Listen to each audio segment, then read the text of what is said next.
Estados Unidos e Irã receberam uma proposta que foi mediada pelo Paquistão para que esse conflito, essa multiplicação da dor, chegue ao fim. Bom, Teherã, o Irã, analisa esse documento, mas oficiais informaram que o Estreito de Hormuz não será reaberto em troca de um cessar-fogo temporário. Vamos então falar sobre isso? Vamos ao vivo até os Estados Unidos com ela, Priscila Yazbek, de volta aqui ao nosso Live CNN. Minha querida, bem-vinda. Nós estamos aqui. O tempo passou e o conflito continua. O que a gente tem de palpável nesta manhã de segunda-feira e o que, Yazbek, pode nos levar a crer que a guerra pode chegar ao fim? Bem-vinda.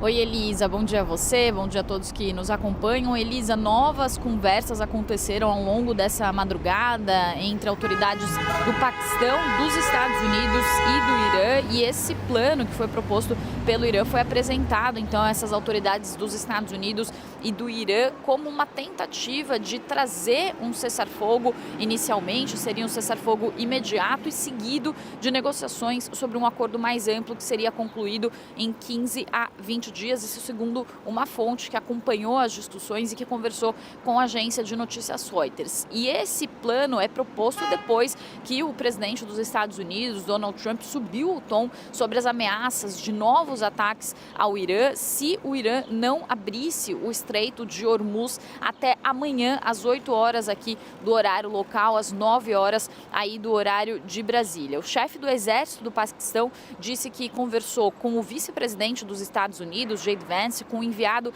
especial dos Estados Unidos para Assuntos Internacionais, Steve Witkoff, e também com o ministro de Relações Exteriores do Irã, o Abbas Araqchi. Mas, inicialmente, a resposta do Irã sobre esse novo plano é que o Irã apresentou demandas com base em seus interesses, já comunicou essas demandas por meio dos seus intermediários. O porta-voz do Ministério de Relações Exteriores do Irã disse que os detalhes da resposta vão ser anunciados em um momento oportuno, mas disse que as negociações são incompatíveis com ultimatos e ameaças de cometer crimes de guerra. Então, se referindo a essas ameaças feitas pelo presidente Donald Trump, ele também disse que as demandas anteriores dos Estados Unidos, que foram incluídas naquele plano de 15 pontos, foram rejeitadas por serem excessivas, e uma fonte que conversou com a agência de notícias Reuters disse que o Irã não vai reabrir o Estreito de Hormuz como parte desse cessar-fogo temporário e não vai aceitar prazos ou pressões para chegar a um acordo. Portanto, ainda não há uma perspectiva de reabertura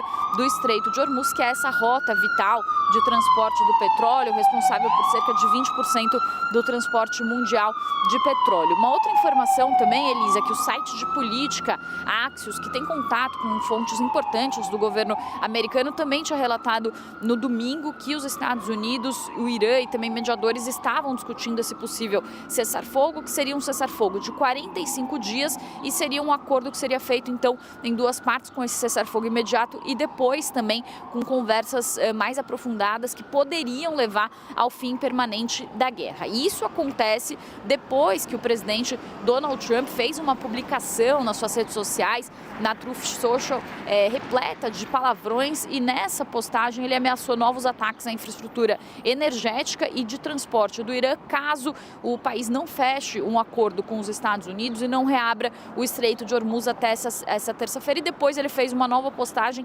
colocando então esse prazo mais específico de terça-feira às 8 horas do horário local, aqui às 9 horas do horário de Brasília. Além dos Estados Unidos, também países da região têm se manifestado sobre essas possíveis conversas, também sobre os ataques recentes, e o assessor do presidente dos Emirados Árabes Unidos disse que qualquer acordo deve garantir o acesso pelo Estreito de Hormuz, e também disse que um acordo que não contém o programa nuclear do Irã e os seus mísseis e drones abriria caminho para um Oriente Médio mais perigoso e mais volátil. Portanto, Elisa, também preocupações por parte dos países árabes de que esse acordo seja um acordo que, de fato, traga uma paz duradoura para a região e que não seja apenas um cessar-fogo temporário.